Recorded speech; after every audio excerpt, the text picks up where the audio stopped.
Nació en Noyon, en Francia, el 10 de julio de 1509. ¿Ya? Esto nos tiene que dar ya una idea. Cuando Lutero estaba clavando las 95 tesis, Calvino tenía 8 años de edad. Calvino pertenece a lo que se llama la segunda generación de reformadores. Esa es la casa donde él nació, actualmente un museo. Él, podemos decir que fue sistematizador y continuador de la Reforma Protestante, en el sentido de haber efectivamente generado un sistema de pensamiento a partir de los desafíos que se presentaban en el cristianismo después de la expulsión de Lutero y de todos los que concordaban con él. ¿Ya?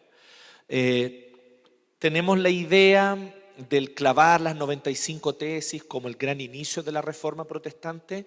No me cabe duda que allí comienza algo, allí comienza un movimiento que se comienza a popularizar, pero yo diría que el gran acto de reforma y de protestantismo es cuando Lutero recibe la bula papal Exsurge Domine, la cual lo amenaza con la expulsión de la iglesia. Esta bula es de parte del Papa. El Papa lo amenaza con que lo va a expulsar de la iglesia si sigue manteniendo sus ideas, específicamente al respecto de la salvación por gracia mediante la fe. Y Lutero lo que hace cuando recibe esta bula, la toma, va a la plaza de Wittenberg y la quema en una de las tantas fogatas que había para calentarse en el invierno. Ya no es que él armó una fogata para eso, pero aprovechando que había una fogatita donde la gente se calentaba en la plaza, él fue y ¡chum!, lanzó la bula papal y la quemó. Y luego entonces la gente se entusiasmó y aprovechó de quemar algunos otros libros que eran de dudosa calidad teológica. Entonces, cuando él quema la bula papal el 20 de diciembre de 1520, ahí podemos decir que hay un inicio real y genuino de lo que es un movimiento protestante, porque allí en ese momento es cuando Lutero está diciéndole a la autoridad católica romana que él no necesita estar vinculado a esa institución católica romana para ser parte de la iglesia. Y que efectivamente él sí puede ser salvo sin necesidad de estar vinculado a esa institución cuya cabeza era el Papa en Roma. Bueno, evidentemente Lutero podemos considerar como el gran iniciador, tiene el carácter, la personalidad acorde con lo que ocurrió también, y Calvino es distinto. Calvino es un hombre mucho más calmado, tranquilo, enfermizo, lo cual también lo hacía poco... Él no era la persona ideal para llevar adelante o iniciar un movimiento, ¿sí? Así que Calvino lo que hace, y lo que de alguna manera podemos nosotros valorar de él, es en cuanto a dos niveles: al nivel de sus escritos, que tienen una gran influencia, comentarios bíblicos, la institución de la religión cristiana, que es su gran obra, ya vamos a hablar de eso, pero también la influencia de Calvino se debe también a cómo él logró establecer un orden junto con el Consejo de Ginebra y el movimiento reformista de Ginebra, cómo logran establecer un orden peculiar en la ciudad de Ginebra que termina siendo como un ejemplo para la reforma. Y muchos reformados, muchos protestantes van a Ginebra con el propósito de aprender con Calvino o aprender con los que continúan la obra de Calvino como Teodoro Beza y otros, con el propósito de poder ver si esto es posible implementarlo también en sus países, en sus ciudades. Así que en ese sentido, sistematizador y continuador de la reforma protestante. Como decía, fue pastor.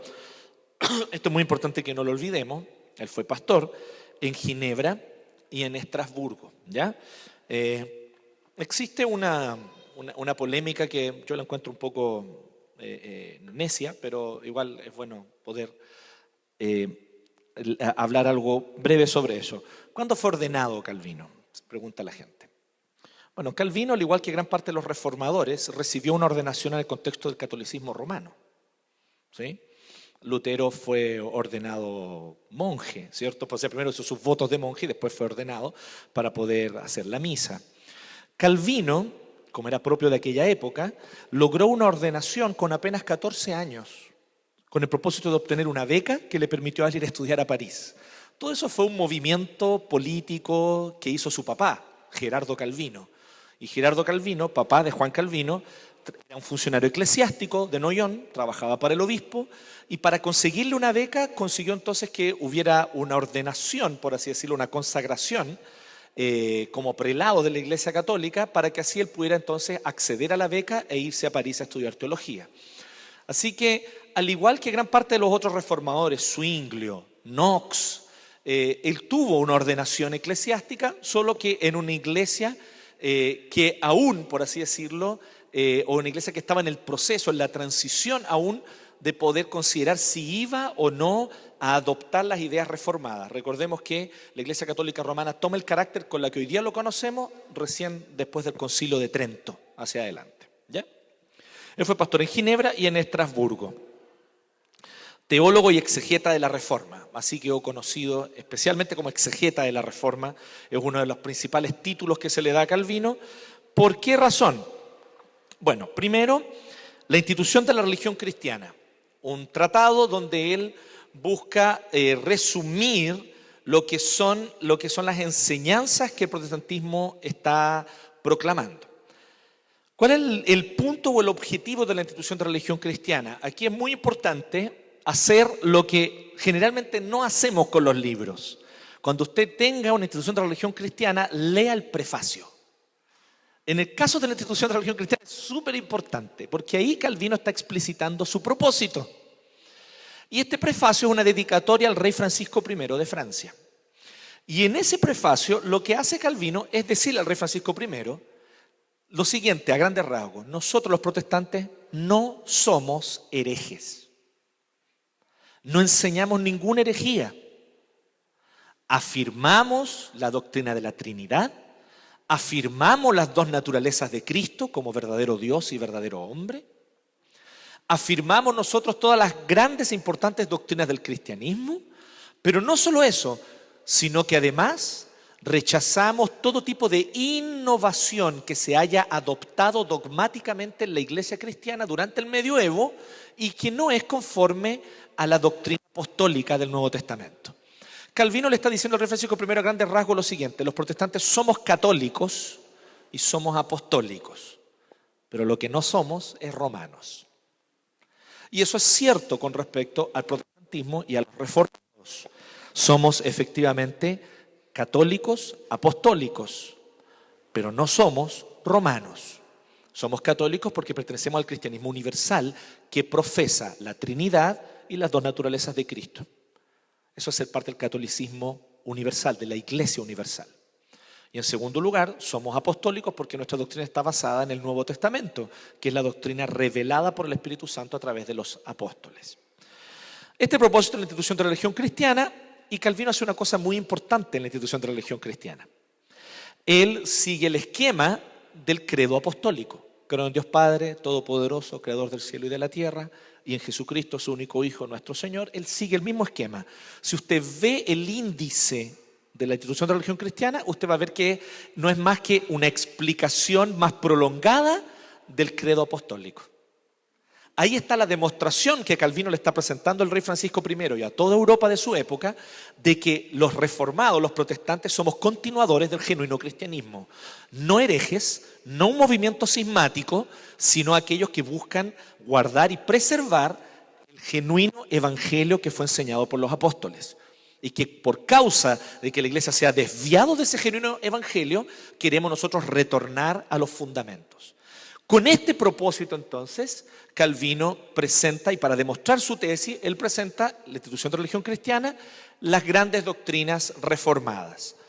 Esto, entonces, va a generar, no es algo inmediato, ¿ok? Toma algunas décadas, un poco más de un siglo, pero esto va a generar que en la primera generación de protestantes nosotros tengamos a 4 movimientos que es importante identificar, ¿ya? Sacando evidentemente a la Iglesia Católica Romana, papista, ¿cierto? Están los papistas, pero aparte de los papistas tenemos 4 movimientos. Por un lado están los papistas, en un extremo, una iglesia absolutamente institucionalista, donde el seguir progresivamente la obediencia a los sacramentos te hace merecedor de la salvación, lo cual es implícitamente una negación de la salvación por gracia y de la justificación por la fe, por lo demás que es algo mucho más importante, en el sentido de que la justificación es un declarar justos de parte de Dios del momento en el que creo, y no un progresivamente ir siendo cada vez más justo, que es como lo plantea la Iglesia Católica Romana. Entonces, un distanciamiento del papismo. Pero en el otro extremo, nosotros tenemos la Reforma Radical, que también quedaron conocidos como los anabaptistas, ¿ya? Que no se confundan, no son los bautistas, ¿ya? Antes de que se prejuicien, ¿sí? Los anabaptistas o el movimiento de Reforma Radical tiene y termina teniendo algún tipo de influencia en lo que después va a ser posteriormente las primeras comunidades bautistas de Inglaterra. Hay una influencia, pero ellos no son lo mismo. Y los anabaptistas son la Reforma Radical. Ellos dicen que Dios sigue hablando con nuevas revelaciones, recibían revelaciones del Espíritu y también fueron llamados de manera despectiva por Lutero y los demás reformadores como los entusiastas, que literalmente significa en griego los que tienen a Dios adentro. Entonces ellos decían que tenían a Dios adentro, eran los entusiastas, enteos, ¿sí? Dios dentro. Entonces también hay una fuerte crítica a lo que es la Reforma Radical. Los protestantes entonces buscan distanciarse de estos dos extremos, el papismo y la Reforma Radical o el anabaptismo. Entonces nosotros podemos decir que se generan tres movimientos que provienen directamente de la Reforma en el siglo XVI. El luteranismo, también conocido como Iglesia Evangélica, ese es el nombre que tiene en Alemania hasta el día de hoy. La idea de evangélicos o de iglesia evangélica era como a Lutero le gustaba que llamaran a la iglesia. Obviamente él nunca quiso que a la iglesia le llamaran iglesia luterana, ¿cierto? Sería muy raro que Lutero quisiera que la iglesia se llamara luterana, es como Bon Jovi, ¿sí? ¿Me entienden la lógica? Bien. No, ¿saben quién es Bon Jovi, cierto? Ya. Entonces, así que lo que él hace es querer que el nombre evangélico se establezca. Pero queda conocido, una vez que muere Lutero, como luteranismo y la reforma luterana. Por otro lado está el anglicanismo, que tiene que ver con las reformas políticas y los cambios políticos que se generan en Inglaterra, lo cual es un quiebre de una vez de parte de Enrique VIII, el rey, con el Papa, pero luego adentro de Inglaterra tuvo que pasar un buen tiempo de procesos internos, de tiras y aflojas, donde se va generando de a poco una reforma de la iglesia inglesa. Y ese es el anglicanismo. Y tenemos, por lo tanto, finalmente el movimiento reformado. Y el movimiento reformado, sin duda alguna, tiene como uno de sus textos fundacionales la institución de la religión cristiana. Y los textos en general de Calvino y la visión de Calvino con respecto no solamente a la fe y la salvación, sino también a cómo se debe configurar la iglesia y la relación también con el Estado, con la sociedad, el magistrado civil, etc. Así que esta es la institución de la religión cristiana, una extensión del credo apostólico y que después Calvino le añade un último capítulo sobre el magistrado civil. Y en las últimas ediciones ese capítulo está incluido, ¿ya? Que es el capítulo 20 del libro cuarto, ¿cierto? Ahí él le añade ese último capítulo. Bien, pero además él comentó casi todos los libros de la Biblia, ¿ya?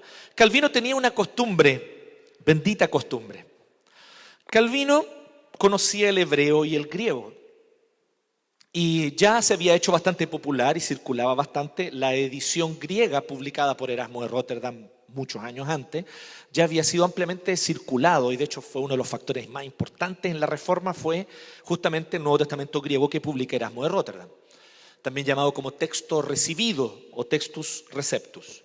Calvino utilizaba el textus receptus para predicar del Nuevo Testamento y utilizaba el Antiguo Testamento en hebreo para predicar el Antiguo Testamento. O sea, ¿qué es lo que hacía Calvino? Cuando él se paraba en el púlpito a predicar, si era un texto del Nuevo Testamento, él subía con su Nuevo Testamento griego y desde allí él predicaba en francés. ¿Sí? O sea, su conocimiento de las lenguas originales era no menor. Y cuando tenía que predicar algún texto del Antiguo Testamento, él iba con su Antiguo Testamento en hebreo. Y leyendo en hebreo, él predicaba en francés. ¿Sí?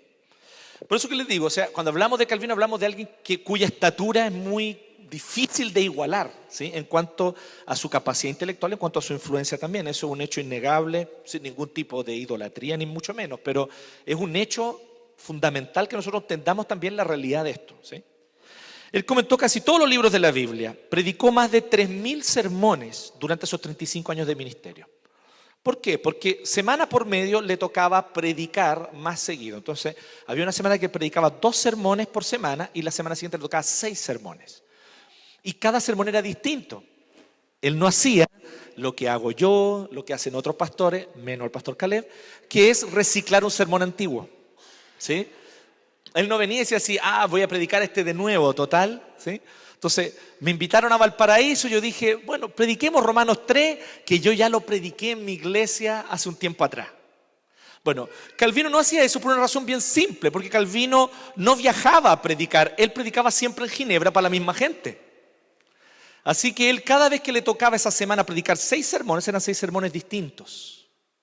¿Sí? Y cuando le tocaba la semana de 2 sermones, que era la semana piola de Calvino, predicaba 2 sermones, ahí entonces predicaba 2 sermones distintos. Eso da un total aproximado de 3.000 sermones durante 35 años de ministerio que fueron registrados, escritos, y gran parte de ellos son los que se van a transformar después en comentarios. Entonces la gente que trabajaba con Calvino tomaba sus sermones y lo transformaban en comentarios que después eran publicados, ¿sí? En latín, pero también en francés. Calvino tenía una gran preocupación de que cuando se publicaba algo en latín, también hubiera traducción al francés. La institución de religión cristiana, él la escribe en latín, porque él es un académico y en ese tiempo lo normal en la academia era el latín. ¿Ya? En esto no nos sorprendamos tanto. El latín era, cualquier persona que era profesor universitario tenía que hacer su clase, hablar y escribir en latín. Y Calvino en esto sigue lo que era la tendencia de su época. Pero él quería que las cosas fueran traducidas al francés. Él quería que la gente pudiera leer en su lengua vernácula. Y entonces él tenía una especie de equipo de traductores que traducían al francés y le mostraban a él para que él revisara. Eso es interesante porque algunos dicen, ¿cómo lo hizo para no solamente escribir en latín, sino también en francés? Pues escribía 2 veces. Entonces, en realidad, no era tanta maravilla, aunque igual es una maravilla, pero lo que hace es que otros traducían y él revisaba la traducción y les decía, ok, no, esto cámbianlo, y ahí eso se traducía y se publicaba en francés. ¿Ya? Falleció el 27 de mayo de 1564 en Ginebra. ¿Sí? ¿Cuántos de ustedes tienen 55 años o más? Levanten su mano. 55 años o más. Bien, si fueran Calvino ya habrían muerto. Calvino murió con 55 años. ¿Sí? Quise ser gráfico. Bien, entonces el 27 de mayo de 1564. Hay un detalle muy interesante sobre cuando Calvino falleció. Calvino era muy enfermizo, como le decías. Toda su vida fue enfermizo desde joven. Pero cuando ya estaba anciano, le estaba lleno de achaques y enfermedades. Y fue tanto que el último mes de vida de Calvino, él no pudo ni siquiera enseñar. Hubo un par de oportunidades, y eso está registrado, donde las personas lo llevaron en la silla, ¿sí? Y lo llevaron para que él pudiera predicar o enseñar. Pero ya en el último mes ni eso, él no pudo salir de su casa y no pudo enseñar nada ni predicar. Así que el Consejo de Ginebra, que era el consejo de la ciudad, recuerdo que en ese tiempo no había separación iglesia-estado, el consejo de la ciudad le mandó el salario a Calvino y Calvino lo mandó de vuelta, porque él dijo, no me pueden pagar pues, si yo este mes no trabajé. ¿Sí? ¿Me siguen la lógica o no? Ok, eso es lo que hace que seamos malos calvinistas hoy día, ¿ven? ¿Se fijan? Al único que yo he visto y que yo no tengo duda que haría algo parecido es el pastor Covarrubia. ¿O me equivoco? Ahí un genuino calvinista. Bien, Calvino y Ginebra. Veamos algunas cosas que esto es fundamental. Vuelvo a decir, el tema con Calvino son sus escritos, sus comentarios bíblicos, sus sermones publicados, las varias ediciones de la institución de religión cristiana. Claro, ahí hay algo de su influencia. Pero es fundamental entender a Calvino, no podemos entender sin esta relación orgánica que se dio con la ciudad de Ginebra. Y aquí es muy importante porque siempre ha sido dicho, y con justa razón, que uno de los principales factores que hace de Calvino un personaje tan importante y de tanta influencia en el cristianismo es por causa de cómo él se relacionó con la ciudad de Ginebra. Pero existen también mitos al respecto. Como que, por ejemplo, Calvino era el dictador de Ginebra. Ya vamos a ver por qué eso no es cierto y no podía ser cierto históricamente. Algunas cosas. Algunos hablan de teocracia. Dicen, no, mira, en Ginebra había una teocracia y por lo tanto él era el dictador de Ginebra. Bueno, primero veamos una definición básica de teocracia. Una teocracia es un régimen político en el cual la autoridad civil es dominada por el clero o por algún otro instrumento de poder ligado a una iglesia. Esta definición la da Alistair McGrath, profesor de historia de la Universidad Oxford. Un régimen político en el cual la autoridad civil es dominada por el clero o por algún otro instrumento de poder ligado a una iglesia. ¿Era así Ginebra? La respuesta es muy evidente y todos los historiadores y aquellos que tienen algún conocimiento de cómo funcionaba políticamente la ciudad de Ginebra les van a poder afirmar con claridad que eso no era así. Ginebra estaba lejos de ser una teocracia. Ahora ustedes dirán, no, pero es que las opiniones religiosas y las visiones religiosas de las autoridades los influenciaban para decir ciertas leyes y para ciertas cosas. Bueno, bienvenido a la Edad Media. ¿En qué ciudad del siglo XVI no era así? Y si vamos un poquito más e hilamos más fino, ¿qué visión política no tiene su raíz en alguna convicción religiosa? Ninguna. Toda visión política tiene raíces religiosas. Si queremos hilar más fino aún, vamos a llegar a eso. Porque toda idea política se fundamenta en valores de lo que yo considero bueno o malo para una sociedad. Y esos valores son aceptados a partir de una visión religiosa del mundo, donde yo considero que ciertos aspectos son fundamentales para poder entonces construir mi pensamiento o mi sistema de pensamiento. En este sentido, Alistair McGrath dice, se puede demostrar con facilidad que Calvino nunca logró establecer y de cualquier manera nunca pretendió establecer una teocracia en Ginebra. Porque el clero nunca mandó en Ginebra. De hecho, el clero eran empleados del consejo, que era el consejo de la ciudad.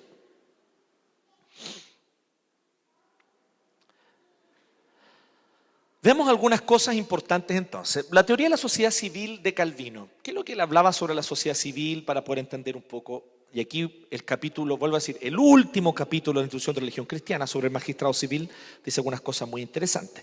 Primero, es importante saber que él no defiende una forma de gobierno específica, ¿ya? Existe un fuerte mito de que Calvino fue un promotor de la democracia, pero eso es un mito. Eso no es cierto. Calvino nunca fue explícito en defender la democracia o decir que él simplemente decía que si iba a haber una forma de gobierno, sea democrática, o sea con un rey, o sea una monarquía, ciertos principios bíblicos de gobierno deben ser obedecidos. Y él veía que estos principios eran de alguna manera transversales a las distintas formas de gobierno que podía existir. Independiente de la forma de gobierno específico que una nación adopte, ciertos principios bíblicos debían ser obedecidos, como por ejemplo la búsqueda del shalom o del bien común, lo llamaríamos hoy día en un lenguaje más moderno, ¿cierto? Era una de las cosas fundamentales que él defendía. Miren lo que él dice justamente en ese capítulo sobre el magistrado civil. Porque es un texto sobre teología, sobre doctrina. Es interesante que en un texto sobre, y no cualquier sobre doctrina, es un texto sobre doctrina básica, o sea, es como el texto para discipular a los nuevos creyentes. Eso era la institución de la religión cristiana. Entonces, que él añadiera un capítulo sobre el magistrado civil no es menor. Y él dice así, aunque este tópico, el del magistrado civil, puede parecer por su naturaleza ajeno a la doctrina espiritual de la fe, la cual me he propuesto discutir, lo que sigue mostrará que estoy correcto en unirlos. De hecho, la necesidad me impulsa a hacerlo así. Esto es especialmente verdad desde que, por un lado, los hombres locos y bárbaros, probablemente aquí la crítica es al movimiento de reforma radical de los anabaptistas, hombres locos y bárbaros furiosamente se oponen a este orden divinamente establecido. ¿Por qué? Porque el movimiento anabaptista rechazaba cualquier tipo de autoridad política que pudiera existir. Ellos decían que había que rebelarse y no seguir ningún tipo de autoridad política, incluso que los cristianos no debían involucrarse en política y que debían, por lo tanto, aislarse y vivir en comunidades rurales aparte de los demás, ¿sí? Eso, por ejemplo, ustedes lo ven hoy día con los Amish, con algunos de los sectores menonitas, aún mantienen esto. Los menonitas, de hecho, tienen su origen directo en Menno Simons, que fue uno de los líderes de la Reforma Radical. Y es curioso porque uno de los líderes más moderados de la Reforma Radical fue Menno Simons, ¿sí? O sea, y de ahí para allá, Menno Simons era lo más moderado y después venían cosas mucho más radicales como los entusiastas de Münzer, donde uno de sus líderes se casó, creo que con 16 esposas, tuvo cosas así, porque el Espíritu les revelaba, ¿sí? Entonces, ese tipo de cosas había. Calvino dice, 16 esposas, por hermano, 16 suegras, pues. Imagínense eso. Entonces, lo que Calvino, por un lado, apunta es que estos hombres locos y profusamente se oponen a que exista este orden. Por otro lado, y aquí probablemente la crítica va a ciertos luteranos y ciertamente papistas, los aduladores de los príncipes, alabando inmoderadamente su poder, no dudan en ponerlos contra la regla del mismo Dios. O sea, él dice, por otro lado, está a tal extremo que dice, no, todo lo que haga el príncipe está bien. El príncipe puede hacer lo que quiera porque Dios lo puso allí. Y dice, no, tampoco es así. O sea, el príncipe no puede ir contra aquello que es contra la palabra de Dios. Él está bajo el juicio de la palabra de Dios si promueve, promulga o ejerce algún tipo de acción que va abiertamente contra la palabra de Dios. Por ejemplo, prohibir la predicación del evangelio. ¿Sí? Ese príncipe está bajo juicio divino, si fuera el caso. Entonces dice, a no ser que ambos males sean considerados, la pureza o la fe perecerán. ¿Sí? Interesante. Y de ahí él comienza a exponer todo lo que es el magistrado civil. Bien. Un importante teólogo calvinista del siglo XIX, inicios del XX, holandés, se llamó Abraham Kuyper. Y Abraham Kuyper, él habla de la soberanía de las esferas. Creo yo que la visión de soberanía de la esfera, que es de Kuyper, no de Calvino, pero creo que está muy bien fundamentada en una visión calvinista, ¿sí? O calviniana. Y soberanía de las esferas es la idea de que Dios creó el mundo y la realidad creada de tal modo que tiene distintas esferas o distintos modos de existir. Está la esfera de la política, la esfera del comercio, la esfera de la religión, la esfera de la familia, y cada esfera es distinta. Mi esposa dice que esto lo creó Goku, pero en realidad no es así. Goku lo copió de Kuyper. Así que la soberanía de las esferas es la idea de que Dios es soberano sobre todo. Comercio, magistrado civil o instituciones, ¿cierto?, estatales o política, sobre la familia, sobre la iglesia. Entonces pensemos en estas esferas: Estado, comercio, familia, iglesia. Cada una de esas esferas Dios es soberano sobre todas ellas, pero ni una está sobre la otra. No hay subordinación de una a la otra. Todas se posicionan en posición de igualdad delante de Dios y Dios ejerce su soberanía de manera absoluta sobre todas ellas. Pero en cada una de ellas la soberanía de Dios es ejercida con reglas distintas. Eso significa que, por ejemplo, en la familia, la regla, por ejemplo, de la autoridad tiene una fuerte vinculación con lo orgánico y con lo jerárquico. O sea, el que manda en la familia es el patriarca, que es de donde se origina el resto de la familia, ¿cierto? Mientras que en la esfera estatal eso sería una distorsión. En realidad en la esfera estatal debieran gobernar aquellos que tienen las capacidades y dones para hacerlo. Sobre todo en un estado moderno, democrático como el que nosotros vivimos hoy. ¿Cierto? Entonces, estas lógicas, por ejemplo, en la lógica del comercio. En la lógica del comercio, evidentemente, debe ser o debe prevalecer aquella empresa que tenga mejor capacidad de competir y de sobrevivir en el mercado y vender con mejor calidad y mejor precio. Entonces, las leyes de oferta y demanda deben ellas fluir con total libertad en la esfera del comercio. El problema es cuando nosotros tomamos las leyes del comercio y las aplicamos al Estado, las aplicamos a la iglesia. ¿Se entiende? Es muy interesante la soberanía de la esfera, es importante que la puedan conocer y puedan explorar un poco más. Como digo, esto es de Kuyper, pero creo que algo en Calvino ya apuntaba en ese sentido de alguna manera, ¿sí?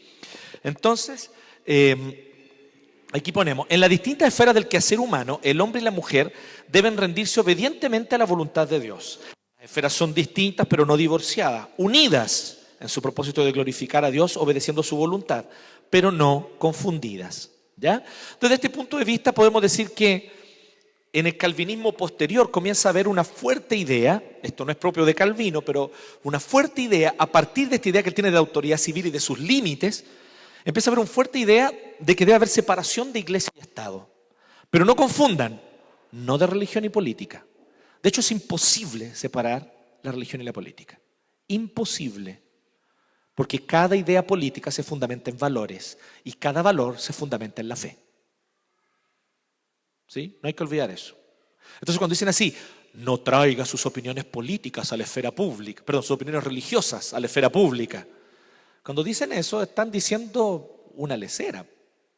¿Sí? En el fondo están diciendo que yo no lleve mi humanidad a la esfera pública. ¿Sí? Eso que es propio de un Estado distorsionado, torcido, ¿cierto? De un Estado que no se entiende como el genuino Estado laico, sino como un Estado laicista. Esta idea es una idea torcida de lo que es el Estado laico original. El Estado laico original es toda idea política tiene libre circulación, perdón, toda idea religiosa tiene libre circulación. Pero los laicistas de hoy quieren ponerle una mordaza a la religión y decir, no, si tu opinión es religiosa no la puedes decir en público. Es una deturpación y finalmente termina siendo un totalitarismo, porque de parte del Estado comienza a imperar que solamente una visión religiosa puede ser dicha en público, el ateísmo. Esa es la consecuencia práctica directa de eso. Entonces nosotros tenemos que oponernos a eso, hay que defender un Estado laico, donde todas las ideas religiosas puedan ser dichas, y no un Estado laicista, ¿sí? Que es distinto. Bien, si el gobernante que fue puesto por Dios no está siguiendo la voluntad de Dios en la esfera del gobierno civil, puede y debe haber desobediencia civil. Esto fue una característica, un desarrollo bien interesante y peculiar de Calvino, que no tuvo Lutero. ¿Sí? En este sentido, Lutero no fue tan claro ni tan abierto, y más bien todo lo contrario, tendió un poco, y a varios de sus seguidores también, a decir que en realidad había que respetar la voluntad del príncipe. Si el príncipe está desobedeciendo a Dios, él rendirá cuenta a Dios y es problema de él. Pero nosotros tenemos que obedecer al príncipe de la autoridad civil. Los calvinistas dijeron, no, si la autoridad civil nos va a exigir a nosotros que hagamos algo que está contrario a la voluntad de Dios y a su palabra, tenemos que hacer como los apóstoles. Importa obedecer a Dios antes que a los hombres. Por lo tanto, existe un cierto ámbito en el cual sería no solamente válido, sino necesaria la desobediencia civil en la visión calvinista. Y esto fue algo que de hecho fue característico, ¿cierto?, de varios reformados, especialmente de los hugonotes franceses, ¿ya?, que fueron los reformados de Francia, que dicen que ellos andaban siempre con la Biblia, con el Salterio de Ginebra y con un librito que se llamaba Contra el Tirano, ¿sí? Entonces, ellos siempre andaban con esos tres libritos. Que era muy fácil identificar a un hugonote porque tenía esos tres libritos en su casa, ¿sí? Es muy interesante esto porque tenemos esta historia como parte nuestra. Los hugonotes en Francia, los presbiterianos escoceses. John Knox, discípulo directo de Calvino, cuando él vuelve a Escocia y comienza, ¿cierto?, y es de alguna manera aliado con los nobles o con una parte de los nobles de Escocia que querían la reforma, ellos van y sitian el castillo donde estaba la reina María de Guisa. Y cuando sitian el castillo, logran entonces una revolución parlamentaria, porque la reina María de Guisa no tenía cómo defenderse, esperaba que llegaran barcos de Francia que nunca llegaron o llegaron tarde, y esto entonces hace que ella tenga que ceder. ¿Y a qué cede? A una reforma parlamentaria en el gobierno escocés. Lo cual significaba entonces que a partir de ese momento la reina seguía gobernando, pero debía tener el visto bueno del parlamento para cada cosa que quisiera promulgar. Esto entonces genera uno de los primeros avances en términos de un parlamentarismo, ¿cierto? ¿Qué es lo interesante de esto? Esta revolución fue de 1559, es llamada la primera revolución parlamentaria de Escocia. Bueno, el líder de la revolución parlamentaria de Escocia fue John Knox. John Knox reunía a los batallones antes, les predicaba y después los mandaban a... ¿Sí? Qué cosas, ¿eh? Bueno, la Revolución Inglesa de 1688, la gloriosa revolución, así quedó conocida, ¿cierto? La Revolución Norteamericana, Es maravillosa la Revolución Norteamericana, ¿cierto? Parte con estos patriotas norteamericanos que disfrazados de indígenas, ¿cierto? Van y botan los tés en Boston y los tiran al agua, ¿cierto?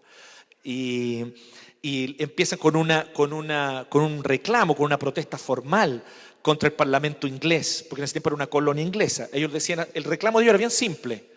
¿Cómo es posible que nosotros tengamos que pagar impuestos a la corona inglesa y al Parlamento inglés y no tengamos representante en el Parlamento inglés? ¿Sí? Entonces, ellos tenían un lema, ¿sí? Y el lema era, no pagaremos impuestos si no tenemos representación. No taxation without representation. Bueno, ese lema, el primero que lo dijo fue un pastor presbiteriano, y desde el púlpito. Y ahí quedó. Y después dicen que no hay que hablar de política. Calvino llegó a Ginebra en 1536, ¿sí? Fue expulsado junto a Farel en 1538 y volvió porque le pidieron que volviera en 1541 y allí permaneció hasta su muerte en 1564. Bueno, esto es importante porque la organización política de Ginebra era la siguiente. En Ginebra habían tres tipos de personas que vivían en la ciudad: los habitantes, los bourgeois y los citoyens. Los habitantes o habitantes era gente que simplemente vivía en Ginebra. Tenía el derecho a vivir, tenían que pagar su impuesto, ¿cierto? Tenían derecho a vivir. Pero nada más. No podían votar, no podían elegir representantes, nada. Los bourgeois o burgueses era la condición de aquellos que podían votar, adquirían el derecho a votar y podían ser elegidos para los consejos inferiores de Ginebra, que eran consejos bien amplios, el consejo de los 200 y el consejo de los 60. Estos consejos, que no eran los que tenían más autoridad, un bourgeois podía ser elegido para ser uno de esos representantes allí. Un bourgeois, por lo general, era alguien que llevaba hartos años siendo un habitante de la ciudad de Ginebra, pero que nunca había nacido allí. Y entonces el consejo le concedía el privilegio de pasar a ser un bourgeois. Y entonces le subía, por así decirlo, el nivel en la ciudad. Y los citoyens son los que tienen derecho a votar, elegir y ser elegidos. La condición para ser un citoyen o ciudadano era haber nacido en Ginebra. Solo los nacidos en Ginebra podían ser citoyens. ¿Por qué les digo esto? Porque Calvino no nació en Ginebra. Así que Calvino nunca fue de los ciudadanos más influyentes, nunca pudo ser y ni habría podido ser. Pero además, él hasta 1559, o sea, 5 años antes de morir, él solamente fue un habitante, sin siquiera derecho a elegir. Y recién desde 1559, él tuvo el derecho a votar.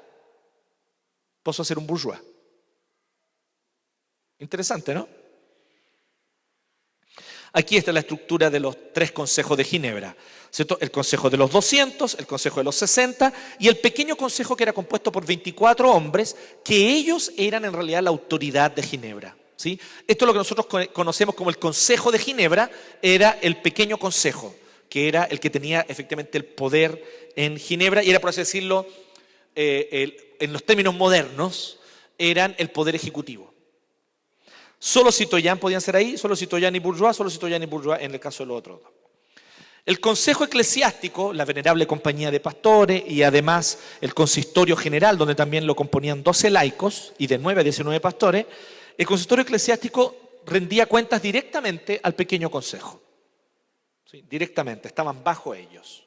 Entonces, es bien difícil hablar de... Bueno, el episodio de Miguel de Cerveto, hablemos de esto pero cortito, porque esto es... No, porque lo encuentro fome. Creo que no hay mucho que decir. ¿Quién fue Cerveto? Cerveto fue un médico español, se dedicó también a la teología, lamentablemente tuvo su error, porque como médico era muy bueno. No como el pastor Daniel, que es excelente en ambas cosas.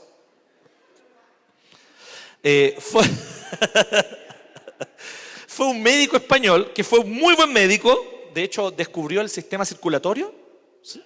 ¿Sí? Circulatorio pulmonar, gracias. por la especificación. Y se dedicó también a la teología. Y ahí estuvo el problema, porque cuando se dedicó a la teología terminó rechazando doctrinas cardinales del cristianismo como la Trinidad y la divinidad de Cristo, porque terminó adoptando ideas parecidas a lo que sería un arrianismo, ¿sí? Que es la negación de que Jesús sea Dios al mismo nivel que Dios Padre. Eso es claramente una herejía. En 1553, Serveto, huyendo de Viena y Francia, llegó a Ginebra. Ahora, ¿qué es lo interesante? Que cuando él estuvo en Viena, él estaba preso esperando su muerte, porque en todas las ciudades de Europa, negar la Trinidad era condenado a la muerte por la autoridad civil. No había ni una ciudad en Europa donde no existiera esa ley. Entonces fue condenado por el Consejo de Ginebra con el consentimiento de Calvino a la hoguera por herejía el 26 de octubre de ese mismo año, el 1553. Entonces algunos dicen, ahí está Calvino, sí, a todos los que se oponían a él los mandaba a quemar. ¿Era así? Bueno, 12 hechos puntuales que no pueden ser pasados por alto. Primero, la pena de muerte por herejía, o sea, negar la Trinidad o negar la divinidad de Cristo. Eso es herejía, ¿ya? Hoy está de moda llamar herejía cualquier cosa, ¿no? Es como que alguien se sale un poco. Yo sé que hay doctrinas que no son del todo bíblicas, pero cuidado con la palabra herejía, ¿sí? La palabra herejía es algo bien específico, ¿sí? Negar la Trinidad o negar la divinidad de Cristo, ¿sí? Negar doctrinas cardinales del cristianismo. Bueno, la pena de muerte por herejía era una práctica común durante toda la Edad Media, incluyendo el siglo XVI, y era ejecutada por la autoridad civil. En cualquier ciudad iban a matar a Serveto. Primera cosa. La única condenación a muerte por herejía durante el periodo en que Calvino estuvo en Ginebra fue la de Serveto. Durante el tiempo que Calvino estuvo en Ginebra, ni una otra persona fue condenada a muerte por herejía. ¿Hubo condenas a muerte? Sí, porque eran normales, asesinos, etcétera, eran condenados a muerte. Pero por herejía, el único del cual hay registro es Serveto. Calvino tuvo al menos otros 2 conflictos doctrinarios. Es que no tuvo conflictos con nadie más. No, él tuvo por lo menos otros 2, con Jerome Bolsec y con Sebastián Castellio. De hecho, Sebastián Castellio publicó textos contra Calvino y ayudó a construir este mito del Calvino dictador, pero fue por causa de su experiencia personal con Calvino. Y llegaron hasta el Consejo de Ginebra, llegando a haber incluso ofensas personales contra Calvino y humillaciones públicas. Pero en ambos casos, ninguno fue ejecutado a la muerte.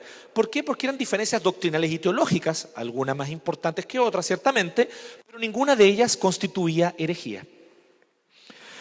Servet llegó a Ginebra huyendo de Viena y de Francia, donde ya había sido condenado a muerte por la autoridad católica romana. De hecho, él de Viena arranca de la cárcel. Ahora no pensemos en la cárcel como hoy. Hoy día la gente cumple pena en la cárcel. Bueno, eso es moderno, eso surgió después del siglo XVIII, Lucho. 18, 19, ¿cierto? Eso es muy nuevo, eso de que la gente pague las penas privadas de libertad. Antes de eso, siempre en la historia de Occidente, el calabozo era solo un lugar de espera para después recibir la sentencia, que era cortarle las manos, cortarle los testículos, cortarle las piernas o matarlo, ¿sí? En este caso de Servet, él estaba esperando ser quemado en la hoguera, ser muerto, en Viena. Y tuvo la oportunidad de escapar y se escapó. Y si no se le ocurre nada mejor que ir a Ginebra. ¿Y por qué fue una mala idea? Vamos a decir ya por qué. Serveto vino a Ginebra a pesar de los avisos de Calvino por carta de que no fuera, porque le iba a costar la vida. Calvino sabía cómo era el Consejo de Ginebra. Y Serveto dijo, no, yo voy a ir para allá porque allá voy a tener la libertad de enseñar y de poder decir lo que quiero. No, le dice Calvino, eso no va a ocurrir aquí. No vengas para acá. ¿Sí? ¿Conocen a gente porfiada? Ese es Serveto. Llegando a Ginebra, Serveto se presentó a Calvino en público. Fue preso y aunque Calvino era un teólogo y abogado competente, él no fue promotor eclesiástico contra Serveto. ¿Sí? Él podría haber sido promotor eclesiástico contra Serveto, pero prefirió no serlo. Dijo, no, que este tema sea tratado con objetividad por alguna otra persona porque yo ya intercambié cartas con él.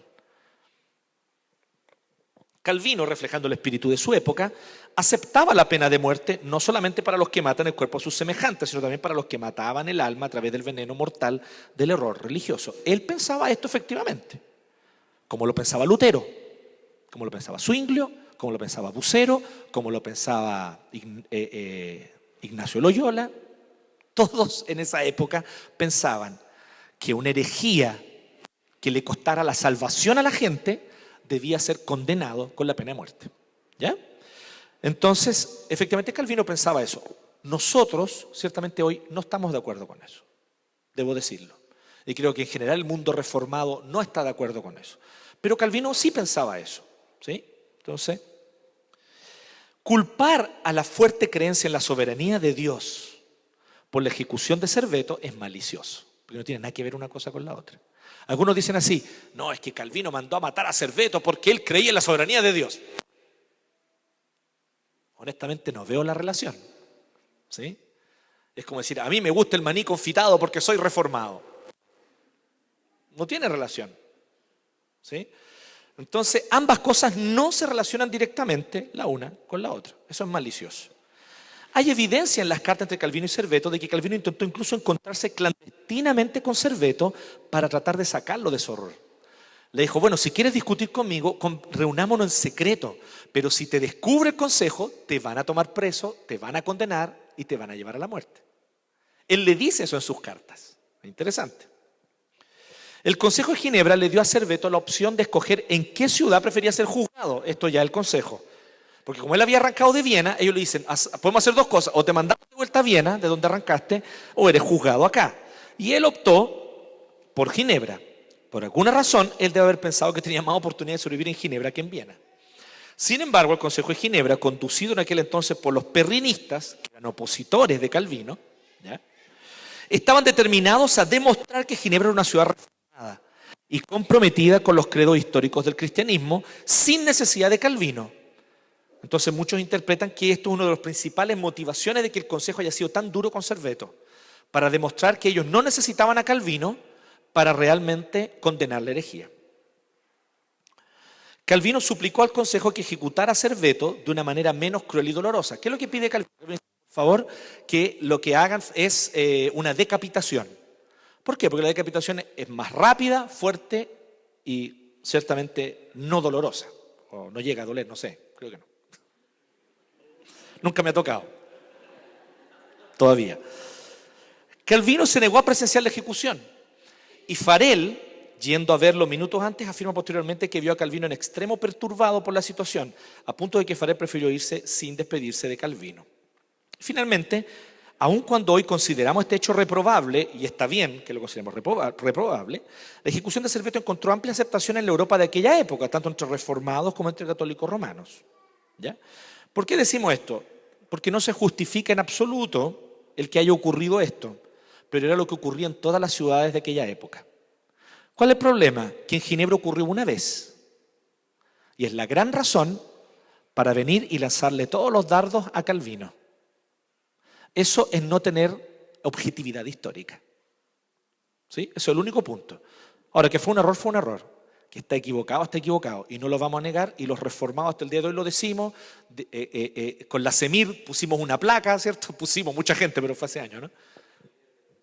En Ginebra hay un movimiento, no, sí, es un monumento donde hay una placa, ¿cierto?, donde se recuerda a Serveto, y allí ese monumento fue justamente puesto por la Comunión de Iglesias Reformadas, ¿cierto?, hace ya varias décadas atrás. Bien, bien, un breve programa principal de enseñanza de Calvino, y aquí vamos a... ¿Cuánto me queda? Me queda poquito ya. La centralidad de la enseñanza de Calvino estaba en la gloria y la soberanía de Dios. El anhelo de Calvino fue más que proclamar un conjunto de doctrina. Él proponía que la Biblia nos presente un sistema completo de visión del mundo. Entonces, por ejemplo, habla sobre la soberanía de Dios sobre toda la creación, sobre toda la historia. En Calvino, la idea de que Dios es soberano es un llamado a la acción para el ser humano, ya que implica que el hombre y la mujer son responsables ante Dios. Entonces, él no propone, y de hecho, de alguna manera, él no apunta hacia un dualismo entre espíritu y materia, entre lo religioso y lo secular, o entre gracia y naturaleza. Él habla de gracia y naturaleza, pero habla de tal manera que no lo presenta como una dualidad, como si hubiera una tensión entre la gracia y la naturaleza, sino más bien una complementación. Todos los aspectos de la vida deben ser rendidos a Dios y dirigidos hacia su gloria. Es exactamente lo que él enseñaba. Un texto clave para entender esto, que es un texto bíblico de Santiago 1:17, es: toda buena dádiva y todo don perfecto desciende de lo alto, del Padre de las luces, en el cual no hay mudanza ni sombra de variación. ¿Cómo lo ponía Calvino? En su Institución de la Religión Cristiana, libro 2, en el capítulo 2, él dice lo siguiente: es imposible leer los libros que escribieron los antiguos sobre política, jurisprudencia, filosofía, ciencia o arte sin sentirnos maravillados y llenos de admiración. Y nos llenaremos de admiración porque nos veremos forzados a reconocer la sabiduría que en ellos se contiene. Ahora bien, ¿creeremos que existe alguna cosa excelente y digna de alabanza que no proceda de Dios? Sintamos vergüenza de cometer tamaña ingratitud. Miren, cuando dicen así, no escuche esa música porque es del mundo. Es evidente que hay música que es pecaminosa y promueve el pecado. O sea, Maluma hay que condenarlo. Haríamos lo mismo que hicieron con Cerveto. Si yo pudiera, probablemente lo haría. Pero hay mucha música excelente, ¿cierto? Y uno puede decir, qué maravilloso, ¿cierto? Poder admirar a Mozart, que nosotros no podemos decir que propiamente su música era cristiana. Habrá compuesto una u otra cosa para la iglesia, ¿cierto? Pero en general no. La flauta mágica ciertamente no es cristiana, ¿cierto? Pero es hermosa, es linda, enseña cosas muy bonitas, tiene una historia más muy bonita y Papageno es maravilloso y lo amamos. Todos los que vemos la flauta mágica nos encanta Papageno y nos cae bien, ¿cierto? Bueno, está bien. ¿Por qué? Porque admirar el arte, ¿cierto? El buen cine, aquello que está bien hecho, es parte del reconocer los dones de Dios en esas personas. ¿Sí? Eso ya Calvino lo decía en la Instrucción de Religión Cristiana hace mucho tiempo. No sé qué pasó con el evangelicalismo que se distorsionó en algún punto, ¿cierto? Pero él dice, esto debe enseñarnos cuántos son los dones y gracias que el Señor ha dejado a la naturaleza humana, aún después de ser despojada del verdadero y sumo bien. Pues eso es así, ¿sí? Entonces, que Dark Side of the Moon es el mejor disco de los 70, el mejor disco de los 70. Eso es innegable. ¿Sí? Gracia común. Así lo llamaría Kuyper. Kuyper, ¿cierto? Este teólogo reformado holandés lo llama gracia común, que es el hecho de que Dios da dones a los hombres, no propiamente con el propósito de salvarlos, pero sí de mantener la creación como parte de su obra de providencia y también como parte de su obra de redención, porque a través de eso va facilitando el camino para que la iglesia predique el evangelio. El propósito principal del ser humano, ¿cuál es? Conocer a Dios para amarle y glorificarle. También Calvino tenía esta idea. El conocimiento de Dios es el inicio y el final de todo conocimiento humano. Calvino dice así literalmente, nuestra sabiduría, lo que puede ser llamado de verdadera y sólida sabiduría, consiste casi enteramente de dos partes, el conocimiento de Dios y el conocimiento de nosotros mismos. Esta frase es famosa porque así comienza la institución de la religión cristiana. Todo verdadero conocimiento comienza con el conocimiento de Dios. Por lo tanto, es clave poder conocerle a Dios y sus atributos. Además, su visión, propia además de toda la teología de aquella época en general, de la autoridad y suficiencia de las Escrituras. Para que el ser humano cumpla y alcance plenamente el objetivo para el cual Dios le creó, Dios le dio la Santa Escritura como regla infalible para conocerle, amarle y vivir su voluntad. ¿Cómo sabemos que Calvino pensaba eso? Basta con la institución de la religión cristiana. Él parte diciendo que el principal propósito es que conozcamos a Dios y nos conozcamos a nosotros mismos. Luego, de inmediato, él comienza a hablar de por qué la Escritura es excelente. Porque nos permite conocer a Dios y a nosotros mismos. Y ahí entonces él dice algo que a mí me encanta, esto es una de mis partes favoritas de la institución. Así como los hombres ancianos, miopes o con vista débil, si uno les muestra el más hermoso libro, pueden reconocer que hay allí una especie de escrito. Sin embargo, difícilmente pueden construir dos palabras, pero con la ayuda de anteojos comienzan a leer distinguidamente, así también la Escritura, aclarando el conocimiento de Dios que estaba confuso en nuestras mentes y habiendo dispersado nuestra necedad, claramente nos muestra al Dios verdadero. Esto, por lo tanto, es un don especial, donde Dios, con el fin de instruir a la iglesia, no solamente ha usado maestros mudos, refiriéndose aquí a la creación, sino que también ha abierto sus más santos labios.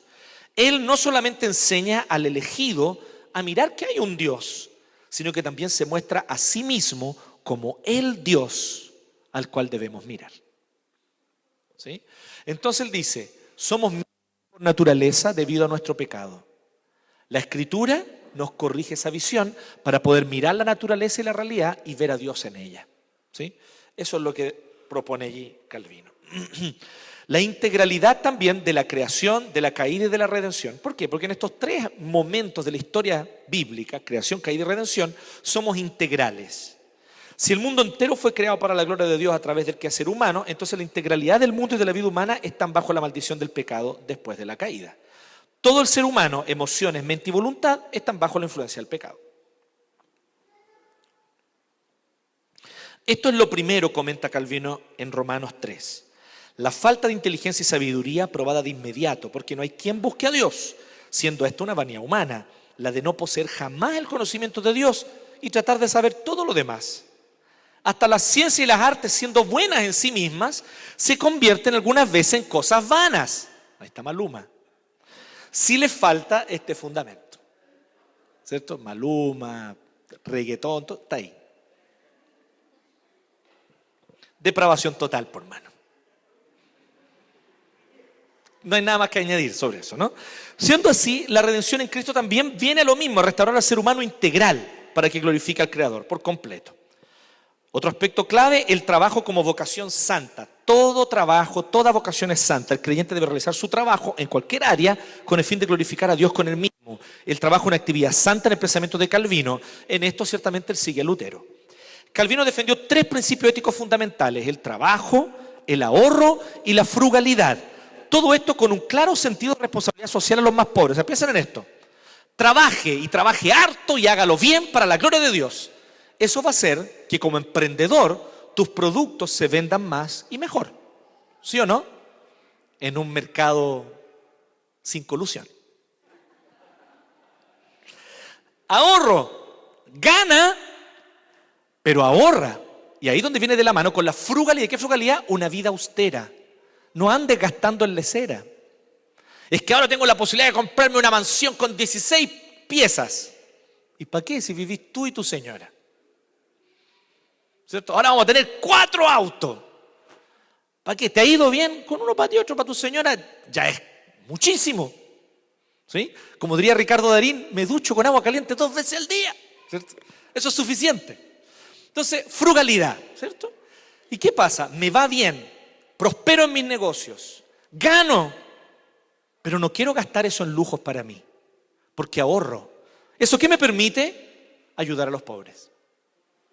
Entonces, había un pastor, querido pastor de la iglesia presbiteriana, que decía algo así, a ver si el pastor me lo recuerda bien, pero decía algo así: el que gasta más de lo que gana, roba. Porque alguien está pagando por él eso. El que gasta lo que gana, se expone a robar. Pero el que gasta menos de lo que roba, perdón, el que gasta menos de lo que gana, ahí se me salió, estaba pensando en alguien. El que gasta menos de lo que gana, el que gasta menos de lo que gana, tiene con qué ayudar al que padece necesidad. Bueno, eso está en Efesios 4. El que hurtaba ya no hurte más, sino trabaje para tener con qué ayudar al que padece necesidad. Calvino lo pone así: por eso, aquellos que tienen riquezas, sea por herencia o por conquista de su industria y labor, deben recordar que el excedente no debe ser usado para la intemperancia o la lujuria, sino para aliviar las necesidades de los hermanos. ¿Sí? Para Calvino tenía un alto valor el ganar y obtener riquezas como fruto del trabajo. Podemos resumirlo de la siguiente manera, que Spurgeon, que es un calvinista, lo pone de la siguiente forma, ¿no? Si yo tengo la capacidad de producir, de generar riquezas, es mi deber ante Dios hacerlo. Pero es pecado acumularlas. ¿Se fija la diferencia? Acumular riquezas es pecaminoso, pero generar riqueza es un deber delante de Dios si Dios me dio los talentos y la capacidad para hacerlo. Tengo el deber.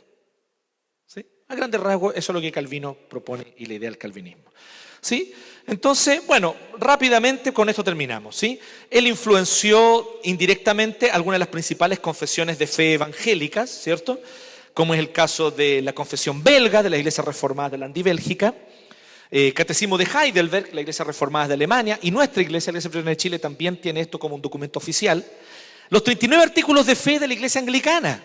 No todo es malo con los anglicanos, ¿ven? También ellos tienen algo bueno como sus 39 artículos de fe. Eso lo digo porque somos muy amigos con los anglicanos. Entonces, ¿usted sabe cuando uno tiene mucha confianza con la gente lo agarra más para el deseo? Bueno, entre mis mejores amigos están pastores anglicanos, para que nadie se pase un rollo. Los cánones de Dordrecht, o llamados también los 5 puntos del calvinismo, los tulip, la doctrina de la gracia, ¿sí? Eso es un pequeño detallito, pero un detalle importante en un momento de discusión teológica en Holanda. Pero para algunos, confesar los 5 puntos del calvinismo es ser reformado. Eso es un error. Ser reformado mucho más que los 5 puntos, ¿cierto? Históricamente ha sido así, siempre ha sido así. Esa tendencia de llamar reformado a alguien porque simplemente confiesa los 5 puntos es una tendencia moderna, norteamericana y que no sé muy bien de dónde se genera. La confesión de fe de Westminster, los presbiterianos en todo el mundo confesamos la confesión de fe de Westminster y los primeros bautistas, 1689, la confesión de fe de Londres, que es una copia de la de Westminster, excepto en la parte del bautismo. Tal cual. Entre medio está, en 1658, se me olvidó poner ahí, la Declaración de Saboya. La Declaración de Saboya es igual a la de Westminster también, excepto en la forma de gobierno de la Iglesia, que es congregacionalista. ¿Sí? Entonces, algunos calvinistas destacados y con eso terminamos. Pasémoslo rápidamente. Juan Amos Comenio. ¿Quién es Juan Amos Comenio? El padre de la pedagogía moderna, ni más ni menos. ¿Sí? De hecho, el salón principal del edificio de las Naciones Unidas en Nueva York se llama Salón Juan Amos Comenio. ¿Sí? Después exploren más sobre él. El almirante Gaspar de Coligny, brazo derecho, ¿cierto?, del rey de Francia. Un tremendo, no solo estadista, sino también estratega militar. Y el almirante Gaspar de Coligny murió asesinado en la matanza de San Bartolomé. ¿Sí? En París.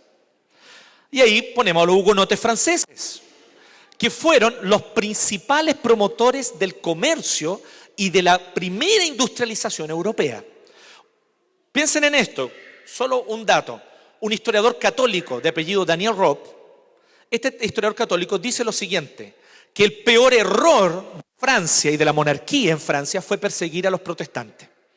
Porque esos protestantes huyeron a Holanda, a Suiza y a otros países y los enriquecieron a través de su industria y su emprendimiento. Para que tengamos una idea. Bueno, los puritanos ingleses, aquí nos demoraríamos mucho y no vamos a entrar en detalle. Los padres peregrinos de Norteamérica, que eran puritanos ingleses.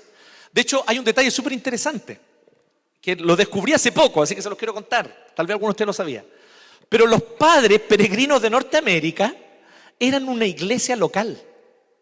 Eran una iglesia, con su pastor, su consistorio, todo, que eran ilegales en Inglaterra porque no se sometieron a seguir la forma de gobierno de la iglesia anglicana, que era episcopal. Como ellos tenían convicciones presbiterianas, no quisieron someterse a la iglesia anglicana. Entonces su predicador era ilegal y su culto era ilegal en Inglaterra.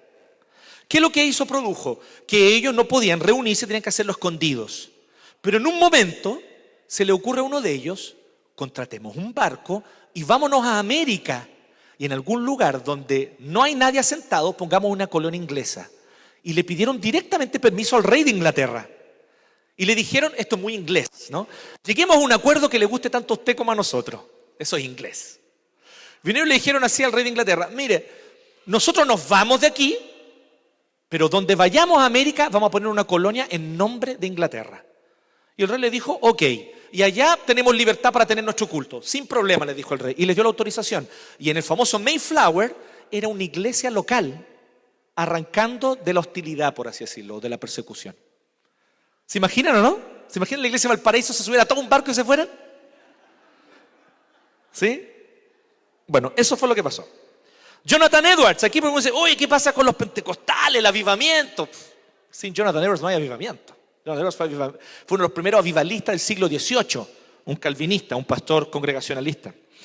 Y colega, amigo y colaborador de John Wesley, George Whitefield, uno de los fundadores del movimiento metodista, ¿sí? Whitefield y Wesley, de hecho, discutían y se mandaban cartas el uno al otro discutiendo sobre calvinismo y arminianismo, porque Wesley era arminiano, pero Whitefield era calvinista. Pero los dos fueron igualmente instrumentos del Espíritu Santo para el gran avivamiento del siglo XVIII. Dice que cuando George Whitefield predicaba en los lugares públicos, al término de la predicación, nadie se quedaba en pie. Toda la gente estaba arrodillada, llorando, arrepentidos delante de Dios. Así de tremendo era. El único clérigo que firmó la Declaración de Independencia de Estados Unidos, ¿sí?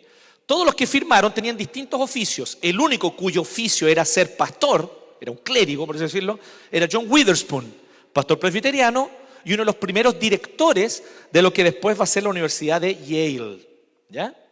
Pero que en ese tiempo no era más que un colegio ordinario, y que la gente lo ninguneaba, en serio. ¿Sí? Princeton también lo mismo. En Princeton le decían así: esa es la universidad de los troncos, le decían, porque el lugar donde se reunían era una cabaña de troncos. Entonces en burla le decían a Princeton la cabaña de los troncos. Ahí está. Bueno, algunos bautistas. John Gill comentó la Biblia entera. Spurgeon, que a muchos les gusta, bautista también calvinista. John Piper, más moderno. Carson, para que no digan que no incluimos a los bautistas. Abraham Kuyper, ahí está Abraham Kuyper que yo les comenté. Un gran filósofo, para mí el mayor filósofo del siglo XX, Hermann Dooyeweerd. Y finalmente, se me acabó la batería. Qué bueno, ¿eh? Providencial. David Trumbull y William Wheelwright, dos importantes personajes de Valparaíso, eran calvinistas, ¿sí? David Trumbull, que ustedes saben que fue uno de los principales promotores de leyes de libertad civil, y William Wheelwright, que trajo, a veces recordamos el colegio, ¿sí? El ferrocarril, el telégrafo, ¿y qué más trajo a Chile? Algunas otras modernidades más, ¿cierto? Y William Wheelwright, que fue un importante empresario, ¿cierto? Bueno, él era presbítero de la iglesia, ¿sí? Él fue uno de los colaboradores de David Trumbull, William Wheelwright. Ya, hermanos, eso es. El Señor respondió a las oraciones del pastor Caleb y me apagó el computador aquí.